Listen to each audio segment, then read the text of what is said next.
episode 4. Jesus Christ, 4. Getting into it. I know. It's going so quick, isn't it? It's gone really well though. I feel so posh. I feel like I should smell like Stuart Smith.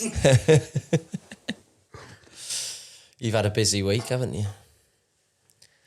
Well, let's start with you first, shall we? Because I started last week. Let's not divert from what's going on. Hi, Zach. How are you, mate? Yeah, I'm good. Yeah, loads of things happening, I guess, really. But most importantly was kind of recognising within myself how far I've come over the last sort of 4 years. Being clean for 4 years and no drink, no drugs for 4 years, but especially the last 8 months, like working out that I've literally not missed one day of cold water, of meditation, of breath work. Every single day. I've not missed that. I've been consistent at that every day. That's massive. That is massive. Yeah, it's because even when I try and practice, fitting it all in is really, really hard. So you doing that every day for 8 months is mental. Mental good. Not yeah. It's nearly 9 now, I think. I worked it out the other day. And on my little app, it was like hundreds of hours, breath held and all this kind of stuff. That's mad. Yeah. Hundreds. People don't hold their breath for long ever unless they're like trying to swim the width of the pool. You know what I mean? Yeah, it's good. So yeah, I'm proud of that, and that's kind of inspired me to change my outlook on the whole no birds for a bit, or let's say no women for a bit. I've been told recently that saying birds is very disrespectful, and I agree. So no women for a bit, because that was all about me wanting to do a year for myself, because I needed a year to heal myself. Yeah. But I hadn't taken into consideration the fact that I have absolutely smashed it for the last 9 months. And on top of all the things I just said I've done, I also do therapy every week and have done for 4 years. It's like, bro, you've grown. You've healed a lot. It's interesting that you sort of have that perspective now, because it's one of the things I sort of felt, the whole time, because our views have been slightly different on it, haven't they? And I said to you, and I feel like it's like, I understand that you were healing from that relationship. It was really, really hard. That thing I needed to heal from, yeah. So that was the only thing. But me as an individual... You'd underestimated the amount of work you'd actually done. And if you look at the compound interest of doing that over a number of months, you've actually changed the person that you are inherently for a very long period of time, right? Yeah, the biggest thing I would say is making yourself the one for you. Like you say, how do you find the one? You find the one by becoming the one for yourself, and then the one will show up for you. You don't need to search for the one. She will find you when or he or she will find you when you have become that one for yourself. And I have done that every single day, whether I was in a relationship or not, because my relationship previously was long distance anyway. So for 85% of it, I wasn't with the person. I was still alone. I was doing all that stuff. And even when they were still there, I was still showing up for me. I was still number one for me, so that was what I didn't really, that I was an oversight from my part. So my perspective has certainly changed. I think what's important to remember about being a person is that your perspective is always going to change. The more you grow, the more you get better, the longer that you spend in that world where you're actively seeking to become better, your perspective naturally will change, because your opinions and the filters that you've got over the way you look at life are going to gradually fall away. And that as a process is the hardest thing to do. And you've done that successfully for a very long period of time. Yeah, I think my views are still the same. I just didn't really give myself any credit. So my belief would still be, if I hadn't done any of those things, then the year would be important. It would be necessary. Do you know what I mean? Because it's like, you haven't done any of that stuff. But I didn't consider the fact that actually, for all that time, and I also did have 5 months totally single without anybody else anyway, in between my last relationship. So if you add that, that's 5 plus the 9 months. It's like, it's over a year and a bit.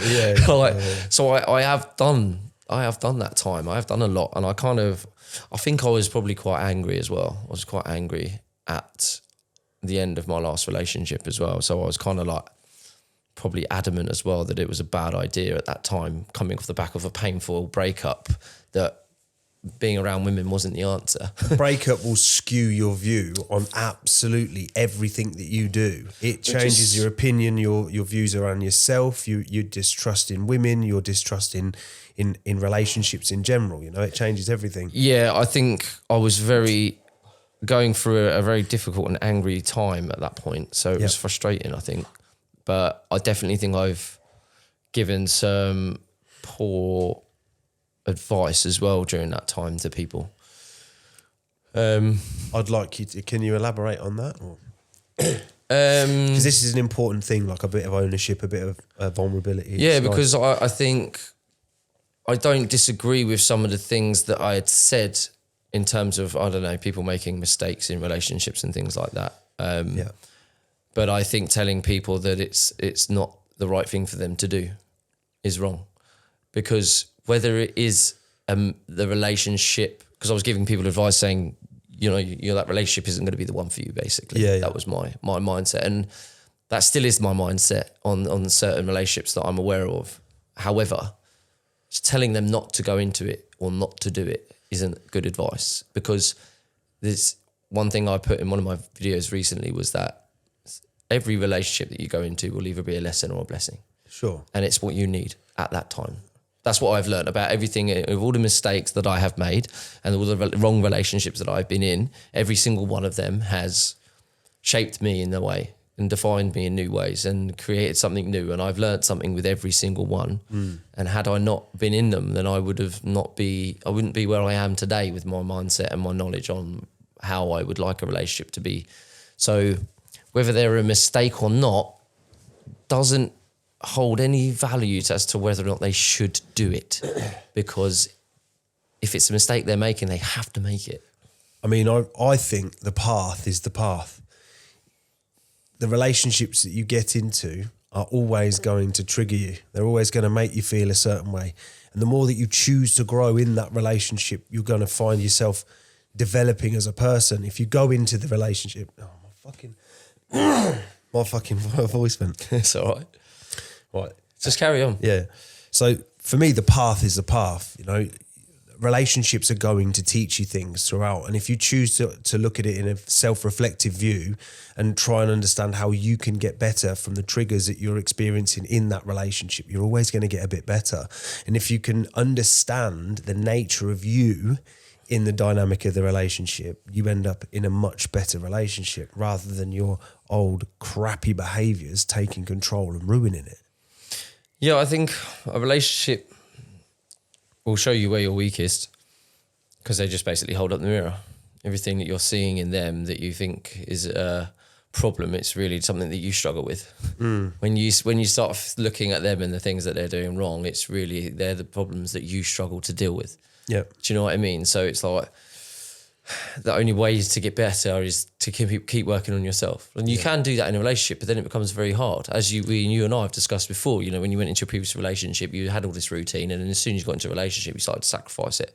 Slowly, not straight away, slowly but surely, bit by bit, it got less and less and less for you and more for them. Yeah. And that's not down to anyone's fault other than yourself. You know, that's your own inability to go, actually, I deserve that myself, and that I am my priority. My priority is my love for myself, not for them. It's the boundary. Like, so for me, I've never been able to set boundaries. And my ex-partner used to talk to me about boundaries a lot. And she'd be like, I set these boundaries and you just cross them. And I didn't understand what a boundary was. But for me, like I am actually really sorry I didn't understand what a boundary was. But this is the concept of learning, right? Is that when you begin to see where you failed, and then you understand, I didn't have a boundary there. I didn't have a boundary there. And those boundaries for me are, I have to take care of myself first and foremost, emotionally, spiritually, financially, you know, in every way, in order to be the best person I can possibly be for them. Well, I think that's the only thing about that sentence I would change is for you, not for them. It's not for them. It should. I don't think anything should ever be. Isn't it? That would be. It would be a byproduct. But if you're doing it for them, never going to work, in my opinion, or my experience with doing anything, changing anything, or trying to become anything for something other than you will never stick. it will always come unstuck eventually because you grow resentful, I think, towards the people you're doing it for. That is so funny that you say that, because that is exactly what happened last time. I went in, I changed everything about myself and I did it for them and I did it for her. And, you know, I don't hold any blame for her. Because I think we discussed before, she didn't really ask you to do it. She didn't you ask just me thought, to do any of it, but I did it because it was like, this is what she wants and this is how she needs me. Did you create that narrative though? No. It was like I tried to make a logical assessment of who I was and what I needed to be. Yeah. And because I couldn't change myself without a goal, because if you give me a goal, give me a target, something that I'm deeply passionate about, I'll fucking achieve it every single time. I'll always do it. I will never fail. And even if I do fail, it won't be long before I've picked myself up and I'll try again. That's something that's a really good quality in me. But where I noticed with the relationship was that I found myself fighting. And when you do all that fighting, you just want to be seen. You just want to be loved. You just want to be heard. You just want to be respected. And it's sort of like when you don't receive those metrics back, you realise that the changes that you made were only for them and they were only surface and they weren't deep enough to last long. And they would only be worthwhile if the whole purpose of doing them was for them. And if they don't give you what you expected, which is again unfair, then it was all for nothing. Does that make sense? Do you know what I mean? It was like, okay, I've done all of that. I didn't get the gratification from them that I was hoping for. Yeah. And therefore, everything I did is worthless. And now I'm even more worthless because that was an entire colossal waste of fucking time. It will always feel like a colossal waste of time because at the end of the day, the very thing you're trying to change is to get the merit of the relationship that you truly want. You know. It's okay, mate. Excuse me. My hay fever's setting right off this time of year. So for me, it feels like the relationship metric that you're trying to fight towards and trying to win and trying to pull back is the reason that you begin to change. And then when you make those changes and they don't completely work and you don't get what you need from it, it's worthless, isn't it? And then you feel even more worthless because you feel like everything you did was for nothing. And it's like, right, okay, it's funny how you can do something with the wrong agenda and it have a different effect to if you did it for the right reasons. But I do think there's, looking at your example from what you've said to me, it was kind of mostly external that you focused on, wasn't it? And I think that was the priority. And as a result, it didn't really heal much of you. Well, here's the thing. So I changed my physique from, you know, big, soft, wobbly bag of mess to like less than 10% body fat, in great shape, mad focus, mad energy, mad effort, right? And you put all that in. That's really hard to do for most people. I did that, and then it was more about me and how I was behaving around the kids because she really wanted me to be a certain way with the family because that's all she wants, bless her. And I know understand that. But part of my character is I do get distracted. I am very entrepreneurial. I do think about things differently. I do want to achieve. I do want to grow. And that's all seen as selfish. So when you have those characteristics in yourself and you have to subside them, put them to one side, you don't end up being the person you want to be. So then you're being somebody that they want you to be. And then that's where I don't find comfort. That's where I become bitter and resentful and like, why can't I just be the person that I am? Because I like who I am. And or at least I thought I liked who I was, but I just didn't know how to represent what she needed, the core values, even though the core values are the same. So I'll just say this on core values. So two people can have the same core values. And I think we all have those core values, which is the family, the house, the car, the comfort, the holidays, like all of those nice core values, safety and security, right? But the outside of those core values are slightly different values for each individual. So some people need more camaraderie. Some people need challenge. Some people need social life. Some people need family. Some people, everyone's oriented slightly different. And if you can't calculate the things that orient you in the direction that you want to go, you're always going to end up being by default more of the person you're with than the person you are. Yeah, I mean, I think if the distance between your core values is too great, then you both, either one of you needs to change too much. Yeah. To be happy with the other. Yeah. And that's one thing I always thought about previous relationships is like, you come into it and you say, you shouldn't have to change for the person you're with. No. And I partly believe that, and part of me doesn't as well, because if you're, say, a very broken individual and you bring lots of chaos to the relationship, that can't continue. Sure. So that person's going to need to change, whether, whoever it is, that though you can accept them for who they are and say, yes, I love you, but you can't carry on with that. I don't accept that part of you, and that does need to change, and that's okay. But I think the ideal relationship is where you're very close in terms of who you are as people and what you want, and your goals are going in the same direction. Your beliefs are similar. Sure. And sure, there'll be things that you disagree with, but they won't rivet too far off of the core principles of both of your values. Sure. Do you know what I mean? Yeah, So I understand. that's a working arrangement. That's okay to live in there, because if you don't have that, it's such a either high emotional or low emotional. So it's either really intense or really fucking shit. Yeah. Do you know what I mean? There's never this sort of nice, comfortable zone in which you operate in, because the values are so far apart. This is where it brings the point to me, really, that both people should have their own independent life, that they should have the set things that they do. They should be in their character able to make the decisions around who they are and go in that direction. And their partner is doing the same thing.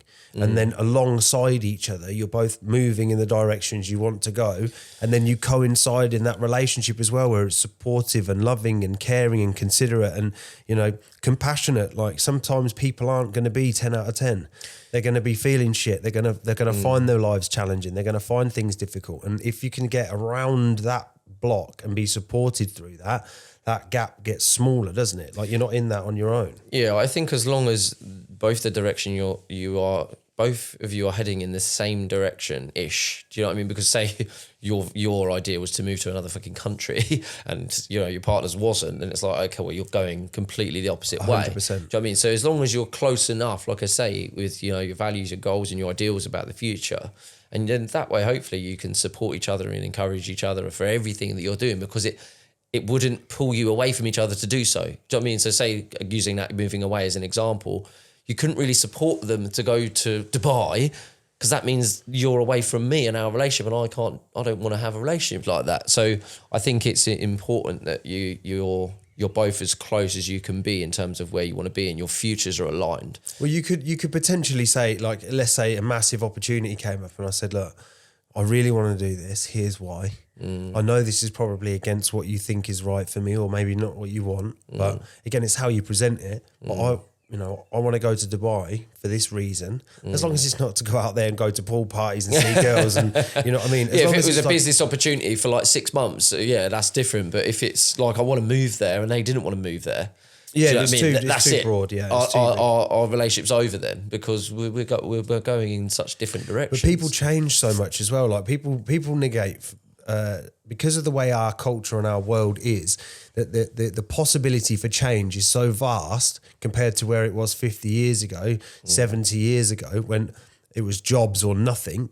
Now it's changed. The dynamic has changed in the world, that people can make changes in themselves, and suddenly they'll be in a job and they'll realize that it's making them really unhappy. That change then needs to happen for them. And sometimes that makes the other person feel uncomfortable. It brings in insecurity, like financial instability. It brings in so many different things. I think it's good that we've got self-worth as the main sort of topic for this evening, because it ties so much into a relationship, I think. And it's like you say, that realization could come from a self-worth thing, because I'm doing a job I don't like. I want to do something that makes me happy, that fulfills me, that increases my self-worth, not bores me to death and makes me feel like I'm worthless because I'm in a shit job that I hate with people I don't like, and it's never going to be what I want. Do you know what I mean? And then suddenly they have a change. It's like, well, my desire is this, and actually that doesn't meet the needs of this relationship, but I've actually got to go and do this. It's for me. And sometimes that's what's going to happen, but maybe they'll find their way back to each other one day. But if somebody has that sudden self-worth realization, actually I'm miserable and I need to fix that. And the relationship might be a sacrifice as a result of that drastic change. Do you know what I mean? And you find when people make those really big changes in their life, and you see that change in them, like their shoulders drop, the way they communicate is different. They're more free, more liberated. They're happier. They've got all this choice again.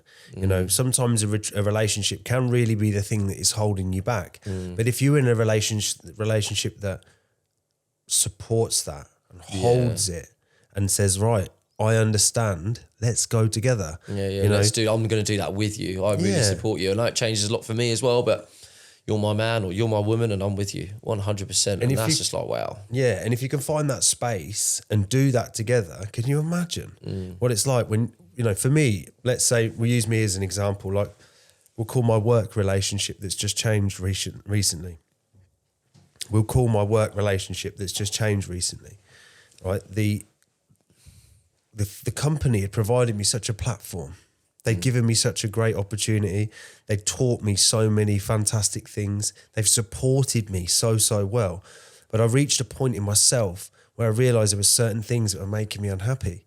And I'm very much of the character which is high risk, which a lot my ex-partner really struggled with. All my partners have struggled with, actually. You know, I'm high risk. If I don't feel comfortable or happy in something, I'll just change it.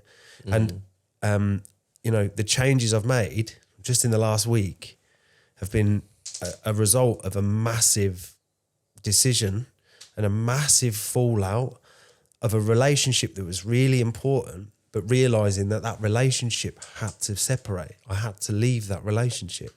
As much as I love them, as much as I care for them, as much as I want them all to do well, this could be something that men suffer with, right? It could be, I mean, that everybody suffers with. What I've got in you and my social circle now, is if I could find a woman that could treat me the same way that you guys do, then I've won. Because you give me space to talk freely. You listen and will, like, if I say something that you're maybe making me feel, you'll change that. If I'm saying something then to you that you feel uncomfortable with, I'll change that. And we address it so lovingly. We also support each other. Like, even if the decisions we're making aren't the easiest or the safest, or the opinions are skewed or different, you can support me and I can support you, right? And I think that's what a relationship these days is really missing. Like, we've kind of gone back into relationships here, but relationships these days are really, really missing. This key factor is like, I see you. It's like that Avatar thing. I see you. Yeah. I love that about Avatar. That's weird you say that. I really love that. But I think my view on relationships has changed a lot. I've always looked outwards with regards to relationships, but it's not outwards, it's inwards. A relationship is outward. It is not outwards. Everything that, if you want it from somebody else, you got to give it to you. It's just like a penny dropped with it. And because I've been doing all of that stuff, I know that it will come to me, or has. Well, right. So let's move away from, you know, the whole relationships thing, but let's talk about the self-worth element of it, because there's two or three phrases thrown around, bandied around in the world that are said so readily, and people don't understand what self-love is, what self-worth is, what self-respect is, and like the concept of the self. You know, how do these elements of treating the self differently create a fully complete human being? Yeah, it's quite complex, really, but the way I see it is that you kind of prioritize the needs that you want from others. You change that to what you need from yourself. It's that simple. So whatever it is that you get externally, whether it be someone telling you they love you, someone making you feel good for achieving something, a well done, a pat on the back, that is something that you can give to yourself. And I feel if you can become only reliant upon yourself for those things, doesn't mean that you don't still really appreciate when you get them. You just don't need them. You love them and appreciate them, but you don't need them. Because if you don't need them, then you're always okay. You know, I don't think it's the pursuit of happiness. It is the pursuit of self-worth. Because if you have self-worth, happiness comes inevitably. Happiness is when people say happiness is an inside job. You're right, but happiness isn't an experience of a joyous occasion. That's a temporary feeling. Happiness is actually the content feeling in yourself, who you are. Am I good enough? And that's why I think that the confusion about pursuing happiness is a bit of a mistake. It's misleading. It's like, I got to pursue happiness because when you think about that concept, most people go to the job, the house, the car, the money, having a career, the relationship. That's all these things are going to make me happy. It's like, no, no, it's not. None of that's going to make you happy. It'll be fun and it'll give you a little bit of entertainment. But long term, actually, a relationship's really fucking hard. It's going to test you. It's going to push you, pull you into places that you really feel uncomfortable. The same with a job, the same with a business, same with a career. You know, the external stuff only gives momentary validation. Nothing, everything wears off. None of it's everlasting. It's only there momentarily, but self-worth is constant. It's a constant. So if you are grabbing that and you're aiming for that, then all of those things, you can have them and appreciate them in their separate selves. Do you know what I mean? They come as they are, but when they go, it doesn't hurt. When they're gone, it's fine. I've got my self-worth. It's in here. There's nowhere for it to go unless I stop investing in myself every single day. That's what I have learned over the last 4 years, that I've always, over the last 4 years, invested in myself every single week without fail. But the last 9 months, I've intensely done it more. Like to the... All 3 things, by the way. All 3 things as well. Apart from the therapy, all of the other stuff you do is free. Yeah. Free. Singing, meditation, breath work, cold water, all free. Yeah. And that's it. But the thing is, it doesn't have to be those things. I would certainly recommend all of those things based on my own experience with them, and 2, based on a book that I've read that coincidentally suggested, this is a psychologist that has done research about how to connect the mind, the body and the soul, because she was so frustrated with her patients, doing 5 years of therapy and just consistently breaking their new behavioural attitude they were trying to uptake and going back to, type, as they call it, going back to type, reverting back to type and falling into these old behaviours. And she was so frustrated, and then it happened in her own life. And then she discovered, right, this is the research I'm going to do. She discovered that meditation, breath work, cold water, singing, something like that, or dancing, an art, of some kind, it's all to do with the vagus nerve, essentially, and that's the link between the brain and the gut. Also I take vitamins for the gut specifically as well, because there's like an emotional center in your gut, so I take them every day. All of that I've been doing for the last 9 months, and it's just like my perspective, my attitude, my life, bar probably a few weeks after my breakup, I was a bit of an arsehole, but outside of that, I stopped vaping, which didn't help.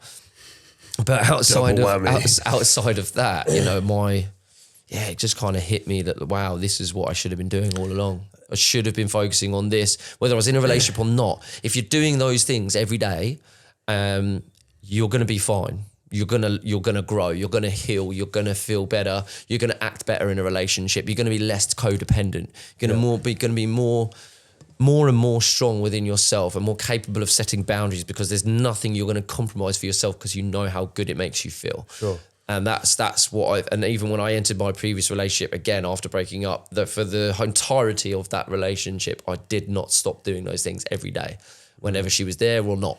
I was consistent. And that's again, something I didn't really give myself credit for, or how much growth and change that had made in myself. So I always implore now people that, forget anything outside of self. Self-love is a result of seeking your truth.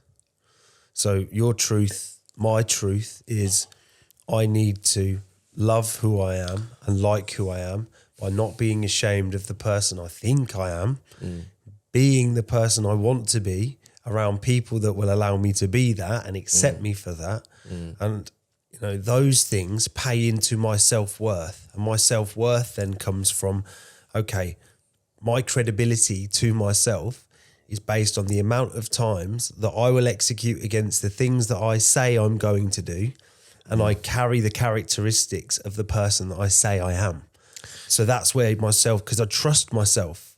I'm not lying when I say anything to anybody else. I trust myself.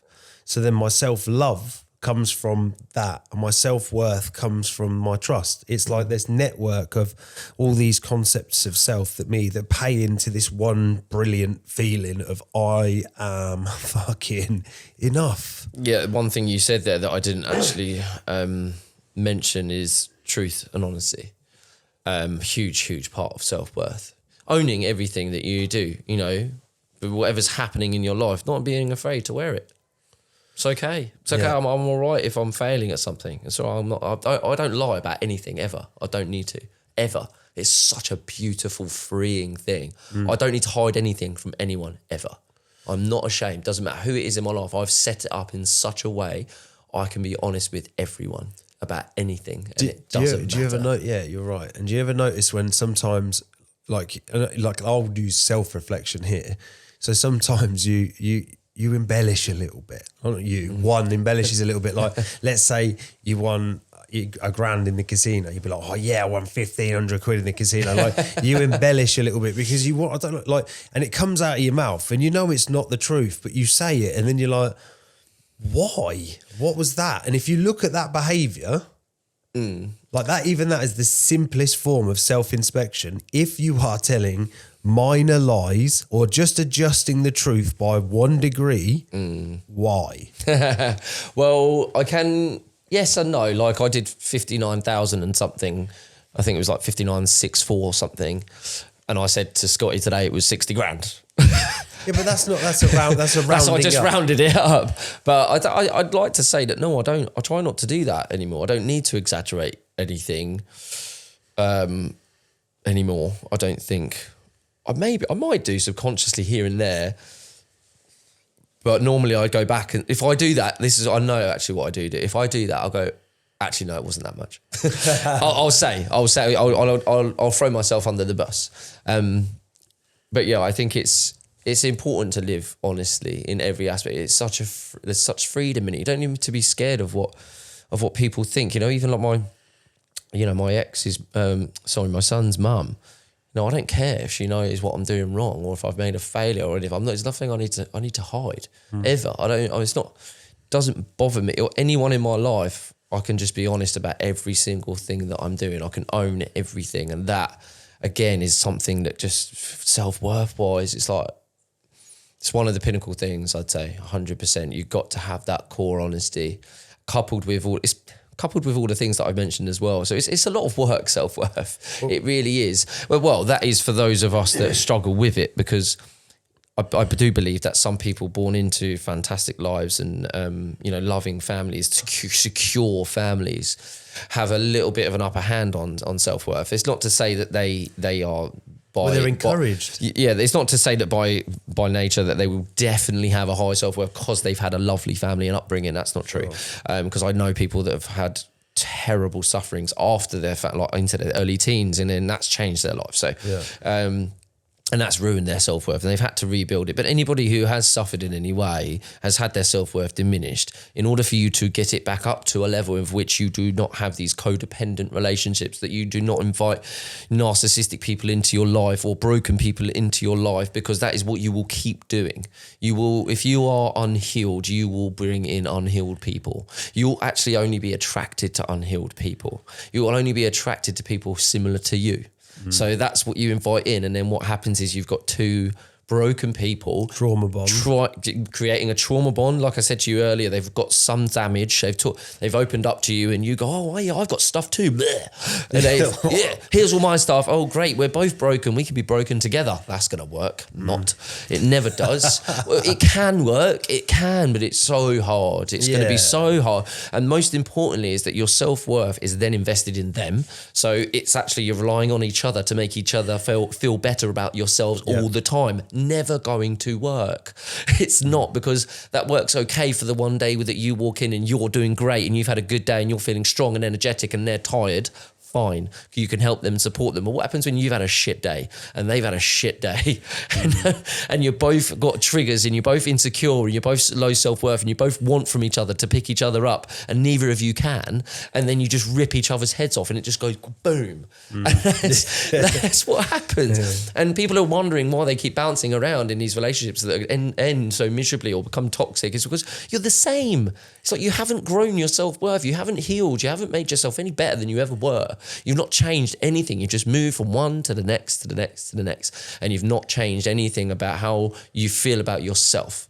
You keep thinking it's their fault and it's their fault. The truth is it's both your faults because you're both broken and neither of you have tried to heal each other yourselves individually. So yeah, I just think self-worth for me it's everything. It's linked to everything that you want. Self-worth is setting boundaries on how other people can treat you.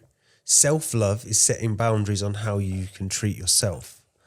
You know, and if you can get those two things to marry up lovely, you'll end up in a situation where the people that you're around, you won't let them treat you like shit. You don't have to get into an argument. You can just leave. No. And also you won't allow yourself to treat you like shit. If you're overweight and you keep telling yourself, I'm going to lose weight, and you keep eating cakes and stopping at McDonald's and just treating yourself 4 or 5 times a week and you're not truthful with yourself about it, that's not self-love. No. That's not looking after what you want. That's looking after what your body is telling you your brain needs. My dopamine fix. Get me that McFlurry. Get me that double burger. Do not tell anyone that I had that earlier. I was just about to say that. But I've earned that. I've earned that. You know, when I diet, right? You know I've lost a bit of weight, right? Yeah. You know how much work I put into losing that weight. You know how focused I am around my diet, my water intake, all of it. Yeah. So I do those things. No, I'm scratching my own notes. I'm not telling you about yours. Sorry, mate. No, it's all right. I was like, no. What am I going Anyway, I'm going to snip that bit out.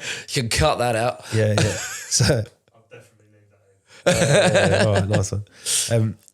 So I do all of those things. I diet, and when I diet, I train hard. I put a lot of effort in. I think about it a lot. I consume the water that I need to. Like 6 litres a day is a lot. I go and do all of those things, and then once a week, and I really have to have a little battle with myself about it. Like, I don't know if I really want to do this. I know the reward never feels as good as it does on the the McDonald's burger never looks as good as it does on the box. No, you know what I mean. So, but when I do it, I make sure I enjoy it because I've earned it. If you're not earning it, just going to work is not earning it. Just being I'm a little bit of an anomaly, ain't I? Because I never earn it. No, because you earn it in a different way because you do your breath work, you do your meditation, you do your stuff. Yeah. You're not leaning on that to make you feel better. You're leaning on yourself. And then when you decide I want a burger, it's like, I don't really care that much that I'm having a burger today because I know I don't eat a burger every single day. No. Are you actually really taking care of the person that you are? Yeah. Like emotionally, are you taking of your physical appearance? Your care of your physical fucking. What is wrong with me today? What did you say? I said, are you taking care of your physical appearance today? Are you taking care of your emotions today? Are you taking care of your finances today? If you're not doing those things in any specific order with any degree of value, you are going to be unhappy in one or many areas. I think the biggest thing that everyone should be asking is, what is wrong with the way I am? What don't I like about myself? And how do I fix it? Perfect. That's it. If you are shining a light in that area, in that dark part of your brain, it's fucking painful and it's hard. You know, and that's what I tell you breath work does, meditation does, if you do it correctly. And if you're doing it with a goal in mind. So with me, I know it's my inner child needs healing. Okay, great. I focused on that. Man, I said to you, 2 weeks I was crying every day, every morning, sobbing for 20 minutes-ish after doing some intense work. And that's not the first time that's happened in my life. In the last 4 years, I've had weeks of being just broken and allowing myself to feel broken because I am looking at the parts of myself I hate the most. I'm looking at parts of me that I don't like, that I don't want anymore. And I want to understand why I'm like that, because if I don't want them, why are they there? And why are they still there even though I don't like them and they're not part of who I want to be? So they're the things. That's where we need to be looking. That's one of the big things about self-worth. Yes, you can do all this stuff.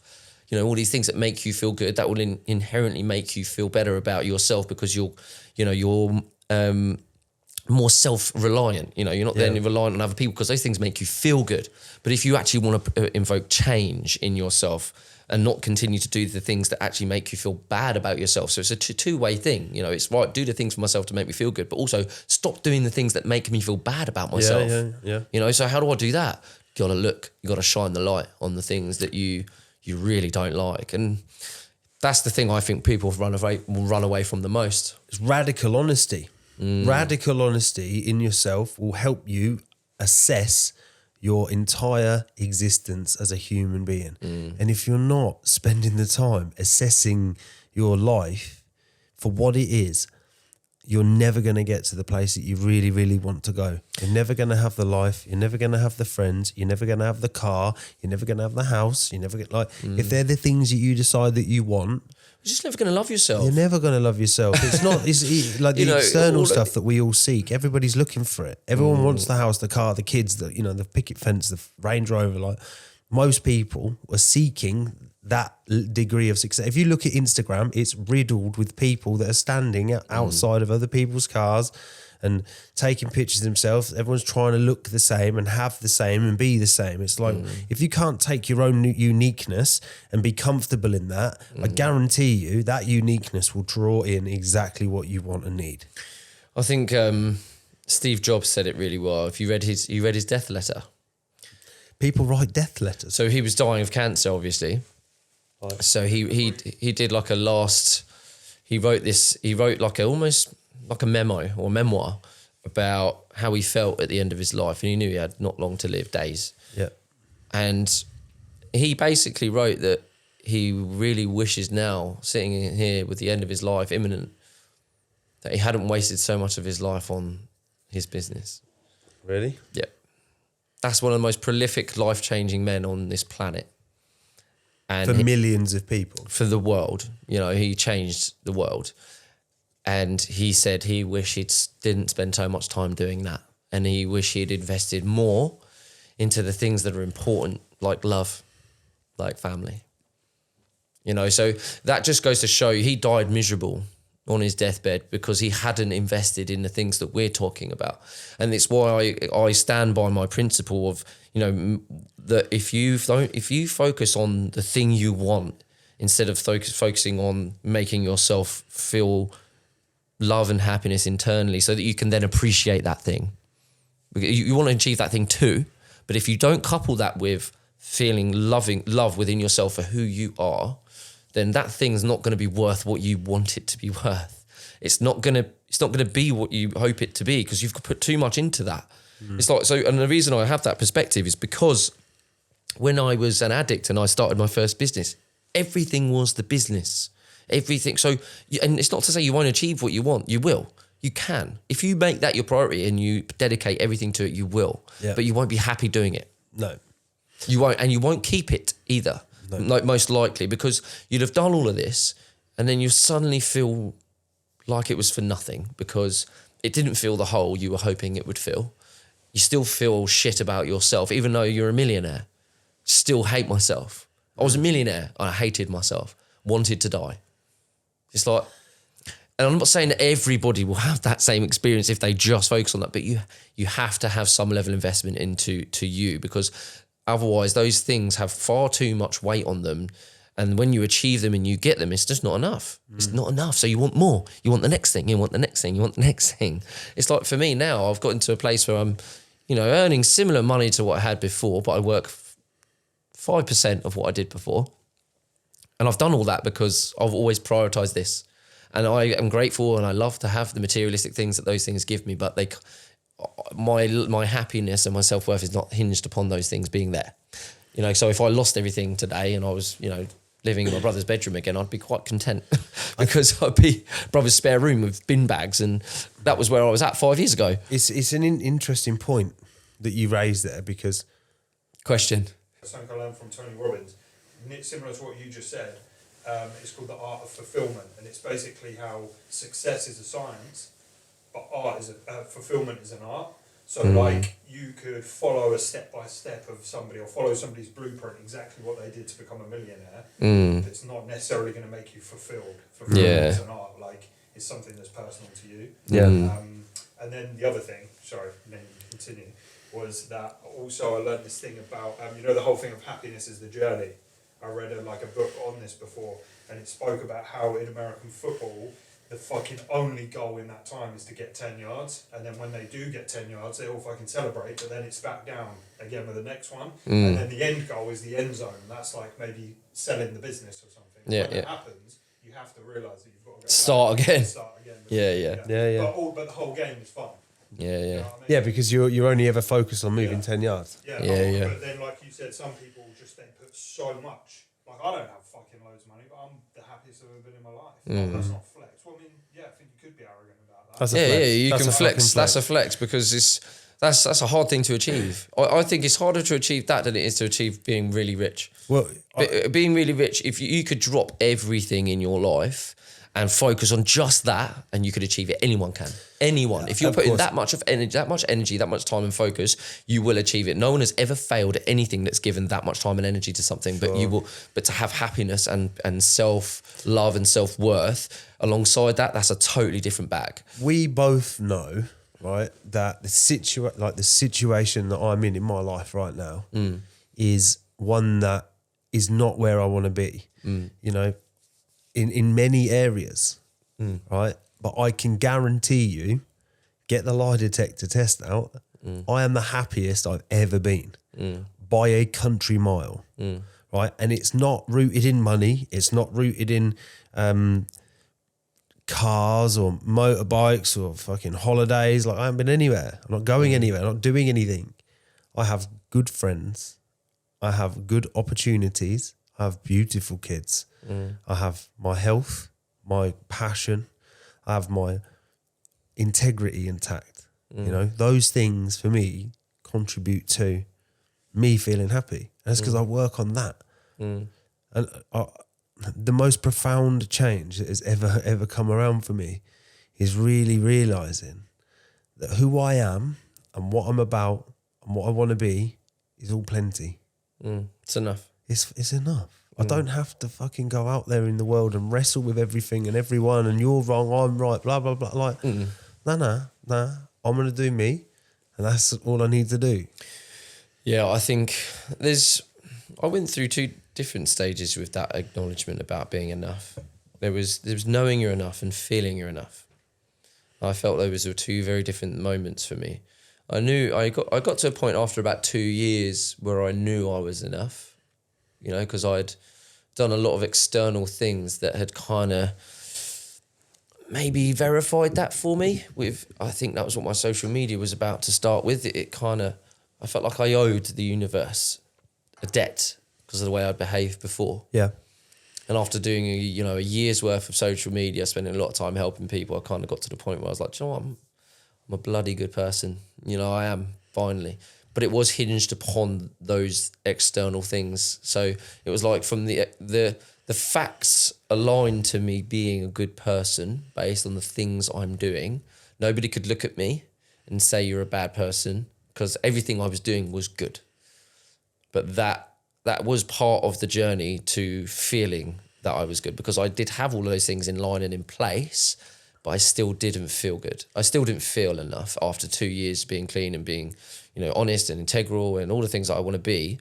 Still didn't feel enough. That's where I think our difference in opinion, I think it's just around the words or the tone. I'm just talking about myself. Yeah, my own of course, experience with like, it because for me, a knowing is like felt in the body. I know I'm enough now. Yeah. And before I've felt or I've convinced myself that, yeah, I'm enough, but I've not believed it. But knowing it, when you really feel it inside you and you're like, I fucking know I am enough. Yeah. And that's just a difference in wording. It's not. Yeah, right or wrong. I think it's. I don't know how. Maybe we're talking about two different things. Then I mean, I'm talking about knowing something intellectually and feeling something emotionally. Sure. So that's that's the difference. And I don't know whether you're saying what you feel it emotionally or whether you know it intellectually or both. But for me, it was two separate occasions, and I think feeling enough has only really happened in the last 9 months. For me personally, feeling it was when I decided to do everything for myself that I have done. Yep. It was hinged.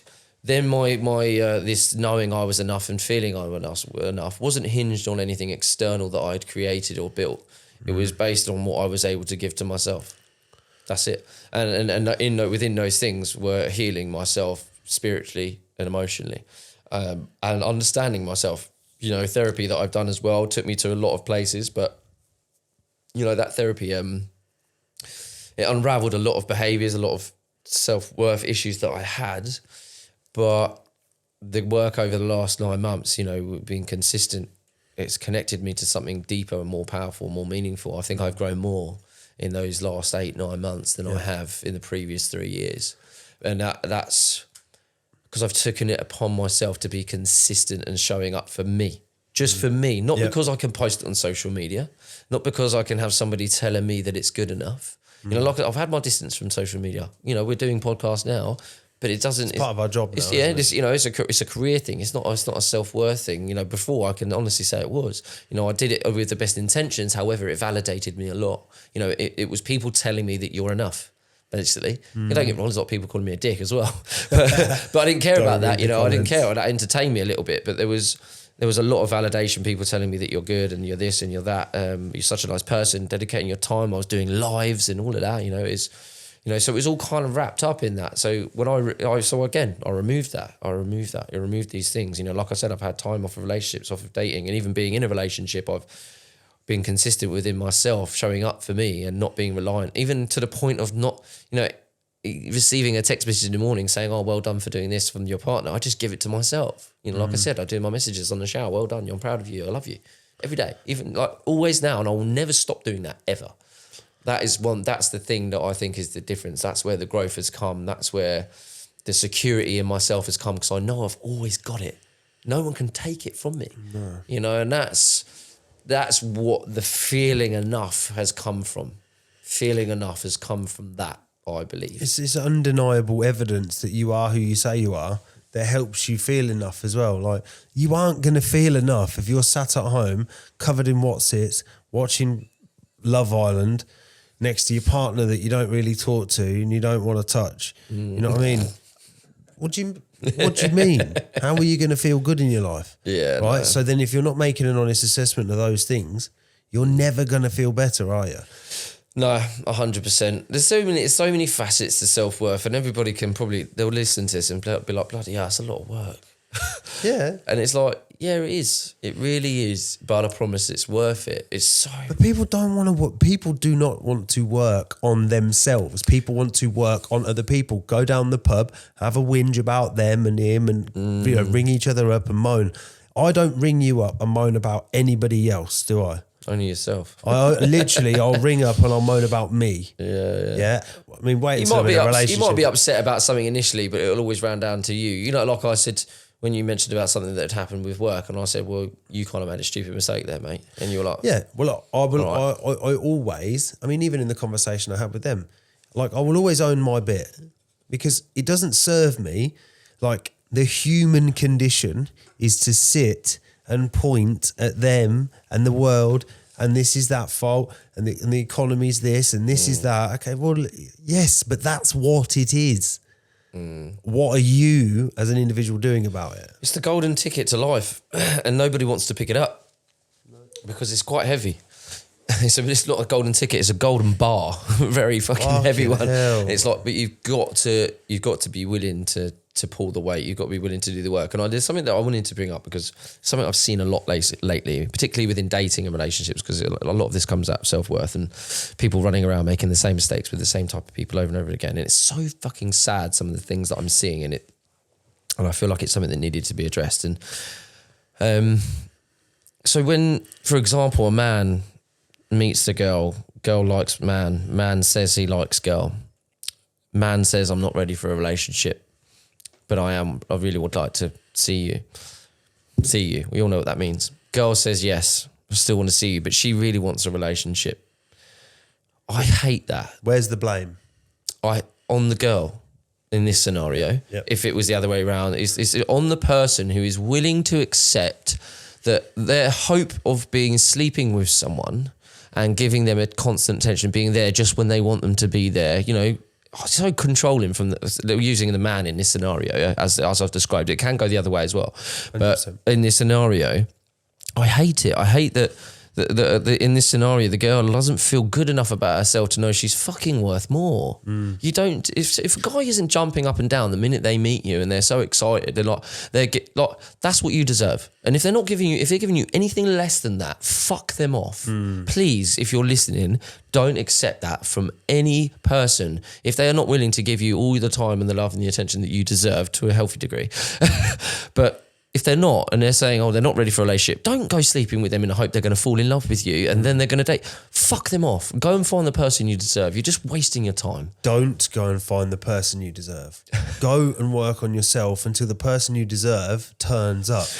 100%. But the person, if you work on yourself enough, you'll know that by walking away, you're telling yourself you're enough. Do you know what I mean? So you're not accepting that person. You're not accepting that person in your life. Only accept the person in your life that's worthy of you, but your worthiness has to be to a certain degree in the first place. So you're absolutely right, actually. That's what I should have said is, don't go finding the next person. Go and work on yourself before you try and find somebody else, because you should. If you're willing to accept that, you've got some issues. Do you know what I mean? If you're willing to go, I'm only going to have a little piece of somebody that they're willing to give in the hope that they'll give me more. No, you deserve more. Go and find yourself, love yourself, so you know that you deserve more. Self-love is more than just fucking taking yourself out for a cinema date and eating some popcorn and, lighting a candle and getting in the bath. Self-love is being able to manifest the strength to say to somebody that's being disrespectful to you or that isn't doing the relationship the justice it deserves. Bye. Thank you. Yeah. Bye. But it's having that self-worth, isn't it? And this is why, I'll talk about my own experience in relationships. I've always tolerated red flags. And that's a self-worth thing. I always talk about it like a game of Minesweeper. Like when you play Minesweeper, you press the grey blocks and then one of the red flags come up and then they all come up. Mm-hmm. Yeah. That's when you restart the game. But what we do is we carry on playing red flag, red flag, yep. red flag, red flag, red flag. And we're like, yeah, and then we get to the end and be like, I didn't, you know what I mean? I didn't complete the game and properly. You wonder why it didn't work out. Well, you found all the red flags and you ignored them. And you ignored them, carried on playing the game. That's that's how to lose. That's a self-worth issue. Yeah. If you're, and I'm talking from my own experience, I ignored them because I was just quite happy to have somebody in my life that I thought was attractive. That was pretty much the only two boxes. One, they were willing to give me lots of time and lots of attention, and I found them attractive. That's it. And if you're willing to overlook all the other red flags, it's because you don't think you're good enough to deserve more. And that's a point. What do you think you deserve? Who do you think you deserve? What is it from your past that is making you think you don't deserve more than you are? And it's not a conscious thing either. No, it isn't. And these behaviours are never conscious because, let's say we use, and this is probably going to be controversial, let's say we use the lip filler and the eyebrows and all that sort of stuff that is really, really rife in the world at the moment, right? This is going to be controversial and it's not aimed at anyone specifically, right? Men, on the whole, if you put a poll out in the world, most of them don't find it attractive, right? So fake look, you mean? Yeah. Hate it. And there's no judgment in that. It's just opinion. But it's part of our culture, right?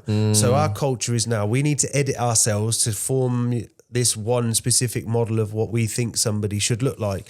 And like you said, you go through Tinder or Bumble or whatever it is you're going through, the same. They look the same. It's the same filter. The same. And I get it because, and please, again, there's no judgment in this, but why are women spending time and money and effort attempting to change how they look? Like, I understand if you want, you want a little bit to your lips, or you want to do your teeth a bit, or you've had really little boobs forever and you want bigger boobs, like that's fine. Yeah, but if you're getting an adjustment all the time and you're getting this and getting that, and then all of a sudden, like there's people that you go to school with and you see them now and you're like, what happened?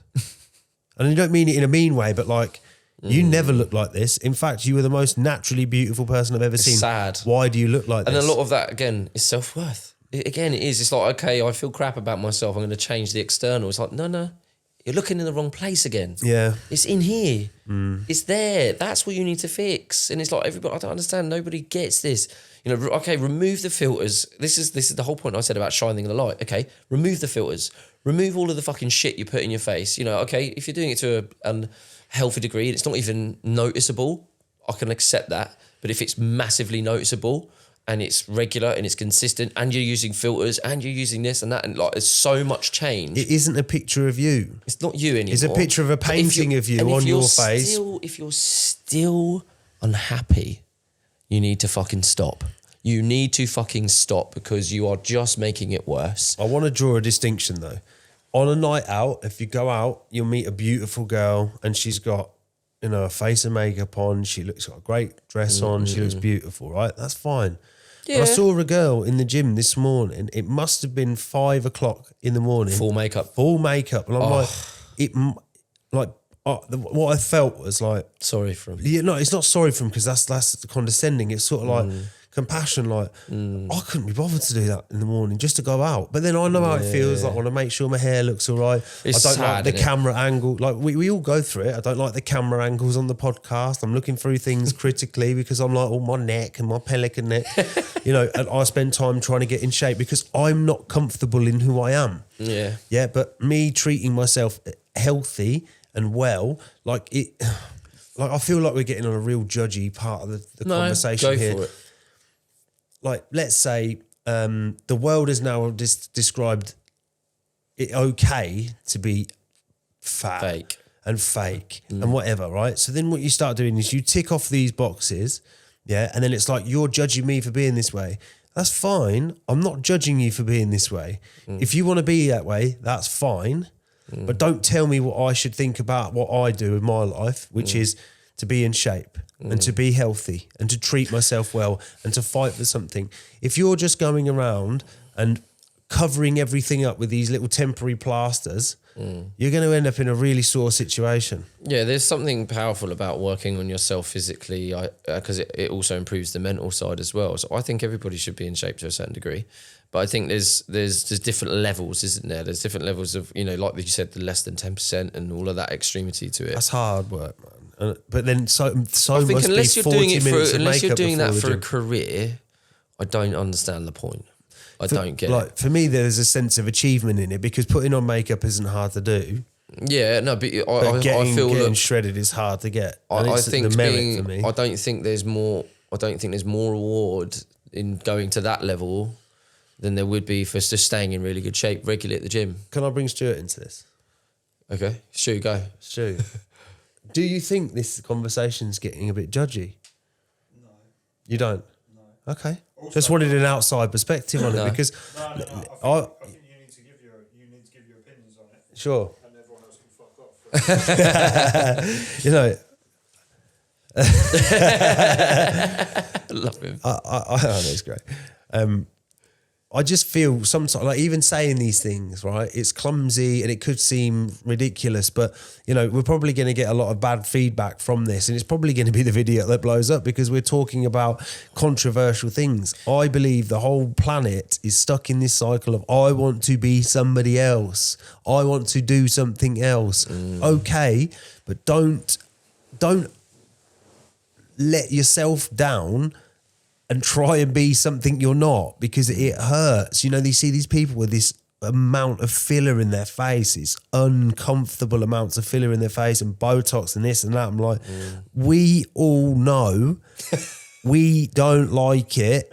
Please stop because it's not good for you or for us. It embodies, like, okay, put it this way.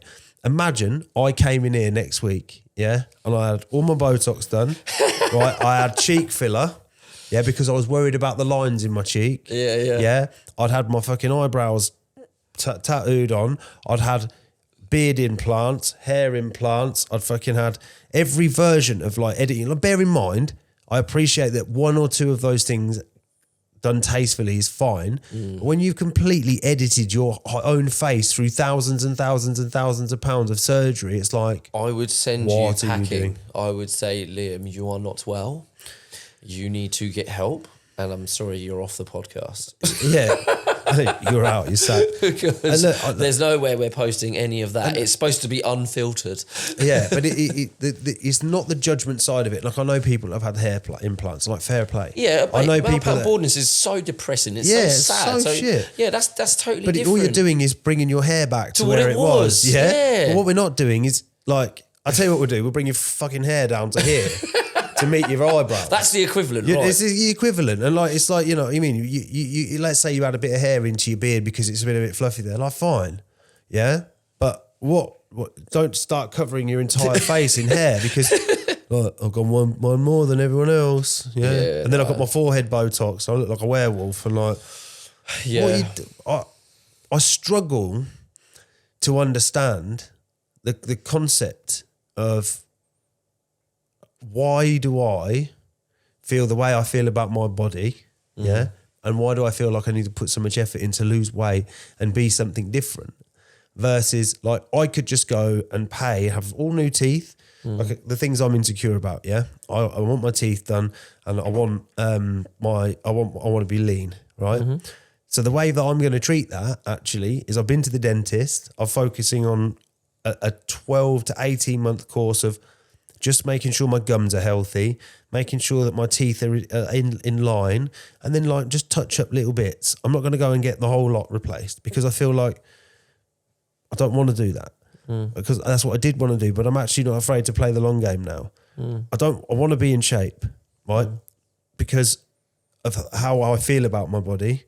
But then I'm not going to go and get liposuction and I'm not going to have fake abs put in. What I'll do is I'll do the work, I'll do the diet, and at the end of it, I've fucking earned it. I've not had to work overtime for the last fucking 9 months, so I've saved enough to fly to Turkey to have my fucking hips sucked out. Do you know what I mean? Yeah, I guess it's different. I can't really understand the whole gym thing because I'm lucky and fortunate that I don't really ever put on any weight. You've got a six-pack all the time. It fucks me off. But at the same time, I do think if I did start to put on weight, I would 100% go to the gym, but I don't think I'd ever want to go to the level where it was like a job. Unless it was a job. But unless it is a job. Do you know what? For me, part of my process in the morning, as I get up and I go to the gym, I put my headphones on and I will say this to the camera. If anybody goes to my gym and they see me in the gym and they see me with my headphones in, you can put in the comments if you've seen me dancing around the gym, because I literally do it every day. Because part of my process is I like to enjoy the music I listen to, because everyone thinks it's mental. I enjoy it, I listen to it, I train, I get ready for work, and I've had 2 hours to myself before I've even done anything else. I don't think there'll be many comments, mate, because not many people go to the gym at 4 o'clock in the fucking morning. And nobody's watching YouTube at the moment. Please subscribe. But yeah, no, it's there is the external is, I think, an important part of self-worth as well, as long as it's not entirely hinged on it. I think it's. I feel like if you're saying to yourself, I can't feel happy unless I have.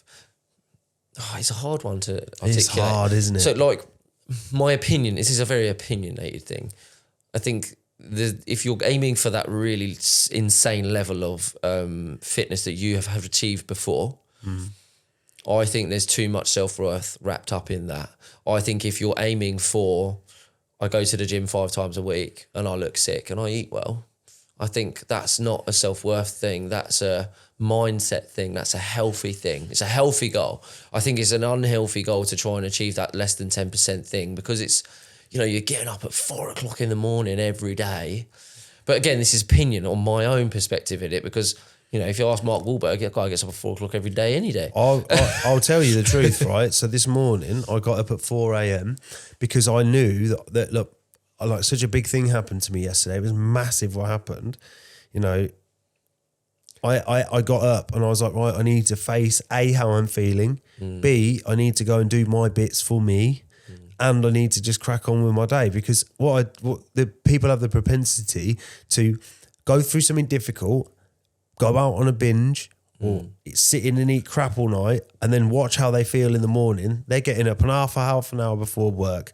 They're not doing anything for themselves. They're going straight to sit in their office. They're going to sit there until bloody 6 o'clock at night. They're going to be mind boggled. They're going to go home and they're not going to feel any different than they did when they woke up, other than more tired, more stressed out, more painful. So if I get up a couple of hours early and I go and do 2 hours for myself, right? I haven't been told what to do, where to go, how to be, what to do. Any of those horrible things that I don't like. Do you think now you've got the freedom with your new job, career, business, that you're going to still do the 4 a.m? Well, I don't really need to, because, having the freedom of, owning my own business. That's what I like to hear. But I did that because I needed to tuck it in before work. And if I try and do it after work, I won't ever do it. So now I have my own company. I can get up in the morning at my own leisure. Yeah. Not that I will, but I'll still get up early because that's what I like to do. And I'll still train, but I can go Maybe to half work. 5 or 6. Well, no, I can go to gym for 6. I can train till 8. But if I want to do half an hour of stairs, I haven't got to ring anybody. I haven't got to be anywhere at a specific time. I haven't got to put a uniform on. If I wanted to go and stand behind my desk in my gym kit, I can do that. Yeah. If I want to, pick up the phone and do a deal in my gym kit, I can do that. Yeah. So really, That's what I said to you, isn't it? It's about the freedom. It's not about the money. It's never about the income. I mean, that's going to be a really nice element of it, but it's about the freedom, man. I've never done well with being told. Yeah. Oh, for authority, I've hated it since I was 6. Don't because of my primary caregivers. Yeah. So I hated them. But, I've found myself recently in a career, in a job, surrounded by people that I adored. But the company grew so quick, and then the dynamics changed, and that had to happen.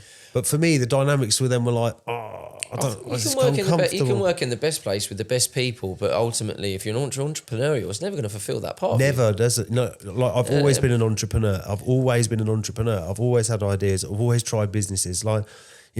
2016, I wrote a book. We did a video. Like I had a coaching business. I've had a burger van. I've worked in car dealerships. I've had social media businesses. I've had, I've just tried so much stuff. Network marketing, all of the things, crypto. I've done it all. Yeah. And what I've realised is actually I have a unique set of skills. Most of those things surrounding communicating and sales. Right. So let's find something that's a relatively good income generating skill to take to a good income generating company and earn. And now I've developed the skills. It's like, well, now let's shift. I've found a gap in the market. Let's play with that. Yeah, and it's like, I think it makes sense. You found the thing that you're going to be good at. You're going to be amazing at it, and now you're going to be doing it for yourself. Yeah. Well, I love my life at the moment, and the challenge, what I went through yesterday, the challenge, it's like everyone's like, oh my God, I'm so sorry, and this and that. I'm like, PS, I'm fine because it kind of was your plan anyway. Yeah, but I've been through this so many times. I kind of want that bit edited out. I've been through these painful moments so many times. How many times do you think I've been out of work? How many times do you think I've lost a relationship? How many times do you think I've lost myself? How many times do you think I've had no money?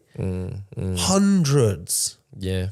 So it doesn't faze me anymore. But if somebody has always had money, the first time ever they've never had money, watch them panic. Yeah, I've been in that situation. I'm a bit of a weird one. My brother hates me for this. He's like, you never seem to worry about anything. With the guy, I was running out of money rapid, and the end was looming near, and he was like, "Why are you not bothered?" I was like, "Something will turn up." Lo and behold, and inevitably it did. So they're like, do you know what it was? I always trust myself to when I apply basically I wasn't applying myself, and that's why shit was hitting the fan. And I just knew the minute that I decided to try, I would always do well because I'd never failed. Yeah. I've never failed when I've really tried at something, apart from addiction, really. Stopping drugs, yeah. Yeah. But still, you got there in the end. Again, even that though, I didn't really try until the second time I went to rehab and I got it. You know, I didn't want to stop any time before that. But when I've really applied myself to try and do anything that I've really wanted to do, I've always done well. So it was, so I've never really worried too much about something turning up for work or money running out, you know, because I've had some good luck as well. Like, you know, I've had inheritance when I was just about to lose everything, and I've just had inheritance come through that managed to keep me above water and kept me going. You know, yeah, like my nan saved me even from her grave, bless her. She's brilliant. Bless. And my granddad did the same. So yeah, just as everything was about to go, you know, those situations saved me a little bit. So I have been fortunate too, and my brother gets annoyed about that. He's always so lucky. Typical Zach. So a lot of people in my life say the same thing about me. It's like all the fucking horrible shit that I've been through, and every single time I always talk about it. Do you know, like when a gymnast comes off a pole vault and they land like that? Yeah, you know what I mean? You're falling out of a building going like that, and you Yeah. Ta-da! I just, every single time, and it's like, I'm screaming all the way down. I'm like, oh, I did it. I did it. Ta-da, I was faking. Finessed it. Yeah, and I think that's kind of always been the run of my life. So I've never really worried when it comes to money, but I think the difference between now and my situation before, when I've had money and now, is that I'm just happy in myself. So, and I never money was never my priority. Never. My priority went like this: Zach, Archie. That was it. Then relationship, then money. Mm. See, my priority has been, oh, this is a tough one, because my priority has been relationship, me, kids, money, kids. Yeah. Like, because, like, and one thing that I sort of want to touch on is like understanding yourself, right? And understanding what you're about and who you are doesn't make you a bad person, right? What makes you a bad person? It's not even a bad person. So I'll rephrase it, right? I love my children. I love them dearly, but I have a different style of parenting, a different type of parenting, a different type of like desire in myself, rather than like be there and do all the colouring all the time and do all the colouring in and the talking and the playing and the rolling around on the floor and the pushing on the swings. Like, we'll do all of that on a smaller scale because I'm about to build something for them. So that, because for me, this is what's important, right? And it's probably going to be a bit controversial, but one day I want them to walk up to me and say, I don't actually know what I want to do in my life. I have no idea where I'm going, what I'm going to do. But I know you've done some stuff. Like, can you help me? And I'd be able to say, yeah, 100%. Because I've wrestled with that beast. I've gone through that process in order to learn. So when they come to me, because I want to provide them a good life, good existence. But if they come out like that, yes, they need me for that. But when they come over to me and they say, Dad, I don't know what I want to be, I can say, oh, fuck, I can help. Not only financially, but I can help emotionally. I can help spiritually. I can teach them because I've overcome all the shit. Every time I've ever gone to seek help, I've always been met with the same noise or the same challenge or the same attitude towards it. And that's not encouragement. That's not understanding the world as it is. That's understanding the world from your narrow version of an opinion. Yeah? Like, if I'm doing what you're doing, you definitely know more than me. But if I'm not doing what you're doing, you don't know anything about what I'm doing. Unless you understand the emotional nature behind it. Like, you don't know my job. You don't know my industry. But I can tell you how I feel about it and you'll understand me. Yeah. Yeah? But if I tell you about the logistics of the job and then say, can you do it? You'll be like, absolutely no way. Because there's no way that you could know. No, not off the bat. Give me 2 days, I could do it. Yeah, but But that's because I do sales. Well, yeah, but if I said to you, okay, right, here's a trowel, here's a load of bricks. Oh yeah. Here's some drawings. Now you're talking the language you were meant. Cause Yeah. Because I meant that as in, you're talking about a sales job. If I knew the logistics of it, give me a 2-pager, Yeah, but- and I'll get that. But if you tell me, if you give me a piece of paper with some instructions on how to build a brick wall, that brick wall is going to be fucked. Yeah, it's not going to come out right. It's not going to be straight. It's not going to hold. It's going to fall apart. Every time. A cat will walk on it and die. You know what I mean? Massive accident with a poor cat. Like, what happened? It's a cat. Zach tried to build a wall. Like, how is there more cement on the cat than the bricks? You know what I mean? I think where people can find things difficult is that, when challenges arise and there's things to do, we back away from them and we don't present the knowledge that we think would work in that situation in a way that is understood by yourself. Because sometimes you think your ego will tell you, I know what I'm doing here. Yeah, your ego always tells you that. I know what I'm doing here. I can do this myself. I think one of the biggest things I've grown in the last couple of months especially is not listening to my ego and not letting my ego be so dominant about the way I speak, the way I communicate people. The wanting to be right all the time is a really big problem of mine, and trying to be right all the time is a problem of yours. Yeah, 100%. It is wanting to be right or thinking that I'm right all the time. I would agree, but I also would say, and please don't get a big head off this. I'm going to fucking regret this. You are really smart. Okay? You are very smart. Okay? You are articulate. Right? So you can put your point across really well. Yeah? So I sound right a lot of the time, even when I might not be. Right, but you're fucking convincing. Yeah, so...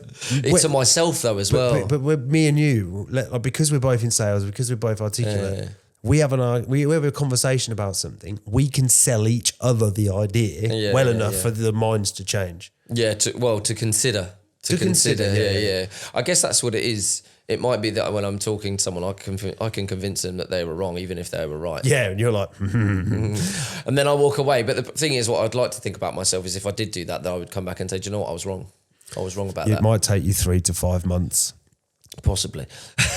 I would need the evidence to play out. Yeah. But then, do you know what? And the way that I'd liken it is like, let's say me and you get into a long debate about something. It's like 2 black belts in jiu-jitsu go and have a fight, go and have a little roll. One mistake and the other one's got caught up, and then you know what I mean? Whereas if you get in with a blue belt or a bloody brand new belt, whatever that is, they're going to be wrap them up in minutes. It'll be done.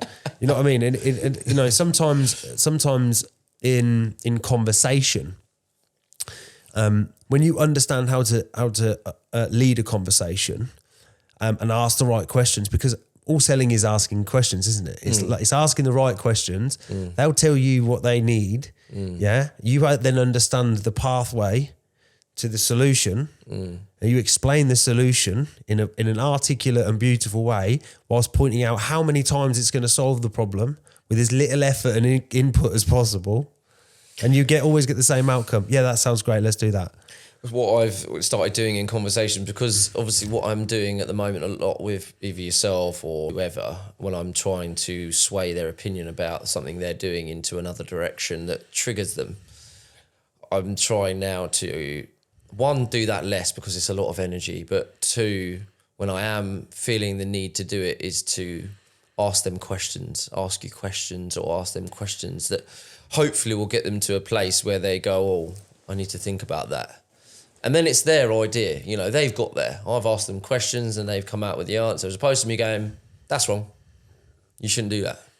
Or then, that's probably not going to work out for you. The questions you ask have to come from a genuinely inquisitive place. Yeah. And not because when you flavour the question with what about this then? What about that then? You kind of end up in a position where just the tonality of it is getting their back up. But if you said to me, I guess I'm struggling to understand with this element of it. Can you help me understand what would happen if this happened? Yeah. And then, you've actually posed it in such a lovely way that they're going to open up to you. They'll answer the question. And then you go, well, okay, would that not mean that then I could be wrong? Would that not mean that this is better? I'll give you an example. I think when I worked with you on something the other day, and I said to you, instead of going, I think that's probably wrong what you're doing, or I think what you said is not accurate. I said to you, do you think it's possible that might not work? As opposed to going, I don't think that's going to work. I asked you the question, do you think it's possible that this happened instead of what you just said? And then you, and I was like listening to myself. I was like, yes, that's the way to ask it, in a way that he's going to think about it. He's going to take on board. He's going to ask himself the question, and then he's going to come out with a different answer. And you did. And I was like, okay, because obviously you and I have been working on, or you've been communicating with me about how I'm delivering certain really sensitive subjects in a very insensitive way, because I'm being very logical about something instead of an emotional situation. So my solution to that now has been to ask questions like that, and far it's worked, I think, a lot better, and you've been a lot less prickly around. Yeah, because there's the way I deliver things. Very much only two things to consider in any conversation. Yeah, it's neutral language, that's tonality. Yeah, because if you're saying like I could be wrong. And maybe this, but perhaps this and that. That's it. That's what I changed. That's neutral. And then say, and because if you even have the microtones where you frowning slightly, and you tilt your head, or you're telling that person you're coming from a place of judgment. But if you have the same soft, compassionate eyes, you even look a bit loving. I guess I could be wrong, but. Can you help me understand this part? I didn't really understand it. And I do want to understand it a bit better. So can you just help me understand that bit a bit better? Can you help just explain more about that? Yeah. They're going to go into that bit because they're going to feel like heard and understood. You can paraphrase it a bit. I think this ties well into the self-worth thing as well, doesn't it? Because you need to have friends that you can do this with to become better. Do you know what I mean? It's like when you've said these things to me, I haven't gone, fuck him. I haven't gone, he's a prick for telling me I'm being a dickhead. He just doesn't want to hear what I've got to say. It might be the first thought I had. And I know that I've walked away from certain conversations thinking I could have said that better. And why am I not getting the result that I want out of these conversations? Because I think I'm right. And I think a lot of the time what I'm saying is right. But it's been delivered in such a way that's... when it's someone's ego as well, and when it's something that's been living in their subconscious and I'm trying to draw it out for them, it's really uncomfortable. It's really uncomfortable. It's uncomfortable for everyone. And it has, and it, not to say that it shouldn't be, to say that it is uncomfortable. And if it's been delivered in a sharp, harsh way, the immediate reaction is to defend yourself and be argumentative, or to get upset, or to be to disagree. Well, so like that side of things for me is neither here nor there so much, but. The whole situation for me around any discussion that is uncomfortable is the ability to halt yourself, listen first, right? Listen.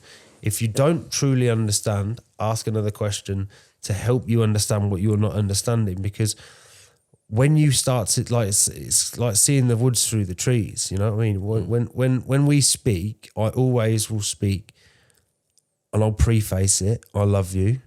I want to help this situation, which both of us are in. How can we get past that?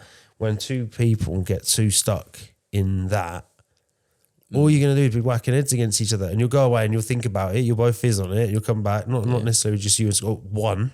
Like two people, any people, they go away, fizz about it, they come back together and they're banging heads again. It's I think because I did it with you as well, didn't I? And I walked away and I was like, I need to think about this. I need to, and I've been right. This is journaling as well. I haven't even put that into the thing I've been doing every day, journaling as well.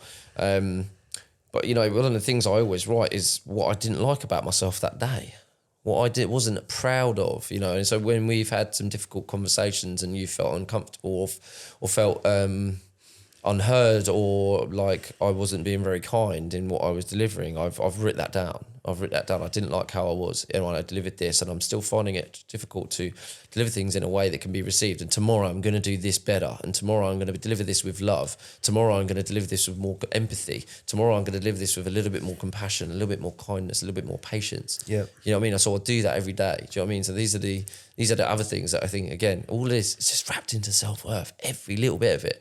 But it's about having those friendships as well, and the ability to listen to the people around you and acknowledge that if they're saying hard truths to you, that they love you, and it's hard for them to say those. It's as hard as it is for you to hear. It's as hard as for them to say it. It's not nice to have to acknowledge your friends' shortcomings and let them know that actually you disagree with something they're doing fundamentally on a lot of levels, You can, but this is the other thing. You can disagree with what they're doing and say, I disagree with what you're doing, but you can also say, go and do it. Go do that. Yeah. And I'm not going to stop you, but I'm not going to sit here and say, well done. I'm not going to Do you know what? applaud I think you. sometimes when that situation comes up where it's like, I think you're doing wrong, and they don't think they're doing wrong, or like, let's say you were doing something wrong, and I thought you were doing something wrong, but you didn't think you were doing something wrong. Like, it's how I deliver it. Yeah, Every single time, it's only ever how I deliver it. Like, look, maybe this is coming up. Like, this is how I feel about it, and there's no judgment on you. This is because I'm concerned about you. Yeah. But sometimes when we lay all of that stuff to bed, it becomes so difficult to communicate with anyone. For a long time, me and my dad had a really tricky way of communicating. And it's because of years of resentment that my fuse was so short. Yeah. So then I haven't got the patience or the capacity to step away and go, you know what I mean? All of that work that you're doing goes out the window with one particular person. So an emotion and a feeling or a reaction is like when a tractor pulls up at the edge of the field and it drives through and it keeps driving the same track over and over again. The farmer takes the same route to the same place, yeah? After a little while, the farmer can park the tractor in the ruts that he's created, just put his foot down, and the tractor will go down the lines, right? That's like our behaviour. That's like our actions, our attitudes, right? It will always take the same path. But a 1 degree turn of that steering wheel, yeah, and you're going to end up in a completely different place. It's a 1 degree shift. You don't need to turn it 180. You don't need a big turn, a 1 degree shift, and you will end in a completely different space. It's going to be difficult getting over those ruts initially. If the turn's not big enough, it's not going to go. You'll just end up going back in. But just enough of a turn to put you on a different path, you can start to make new ruts. And it's knowing at the start of the process, every time you pull up at the edge of the field, taking the little turn. Yeah, I think it's important that we surround ourselves with people that are willing to do that as well, though, isn't it? It's important. We should all do it. Yeah. All of us. Everyone in the world. Not everyone in the world. Anybody that's got a relationship with anyone, if things are going wrong, you can't tell them, go away. Like, this is the thing. If you've got something going wrong with a relationship with someone in your life and it's repeating, you can only go away and look at you. Yeah. They can only go away and look at them. But if you keep going back to that thing and it's painful, like I've got a friend going through some really serious stuff at the moment and I'm watching it all unfurl and it is horrible to watch. But you start to notice the characteristics and the behaviours of the ones doing the behaviour. And you're like, this is becoming clearer and clearer as time goes on. That it's and actually you. Yeah. It's actually that person that's the problem. Yeah. And you go, oh, so like, let's say we remove this, problem's gone.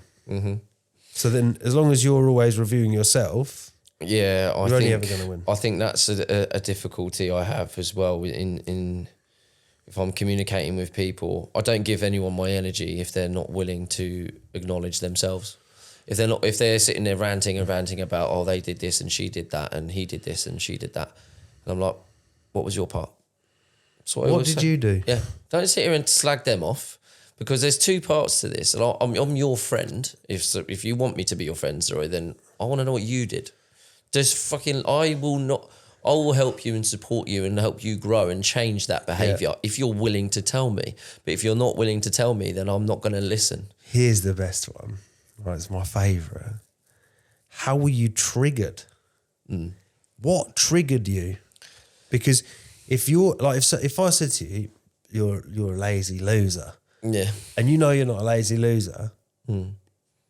Don't give a shit. At all. Right? But if somebody says something to you and you go... I said this to you the other day, didn't I? Remember I said to you, is it because of what they're saying or is it because of who's saying it? And you said it's what they're saying. I said, so what are they saying? And then I said, does part of you unconsciously believe that's true? And then you were like, yeah, fuck. Well, that's when, I've had 2 people now in my life call me a fraud. Because I know you as different. Okay, well, you don't know me. You don't know who I am. I am this everywhere, but you got a version of me that I can't be this because you won't accept me as this, or you don't like me as this, or when I am like this, it's challenging for you, it's triggering for you. You know what I It mean? could even be that you're trying to be something more than what you were. And how do they know that? If that's the case, then why are you trying to say that you're not that? Why is that But not? Why is that not The good? biggest point was it hurt, didn't it? Because when actually, and this is I think this is a really important thing to talk about. When we talk about being defensive, if somebody says something to me now, I try and sit neutral. I never polarize to one side or the other. I'll try and sit neutral because that means I'm being antithetical. I'm thinking, am I wrong? Where am I wrong? What am I doing wrong? But then I'm also going, right, well, what am I doing right? And I can draw a conclusion from the truth rather than going polarized, like I'm definitely doing it right. I'm definitely wrong. I will always say, when I'm going to look at that in the middle of that until I can give myself the evidence. And I looked at the bits of me where what the person said. I went away and looked at the bits of me that I believed to be accurate from what they were saying. And I was like, okay, well, I'll deal with that. And that's nothing to do with my character. That is a logistical outside issue. That is something that is happening on the outside of me that just needs repairing. Like you can't, if this wall here was fucked and dented and fucking hanging apart and plaster hanging over, I'm not going to judge you on your wall. I'll judge you on the fact that you've not fixed it. Does that make sense? Yeah. No, I think if anybody says something to you that makes you feel really shit, I think it's worth understanding why. Why it made you feel shit or why they said it. No, why it made you feel shit.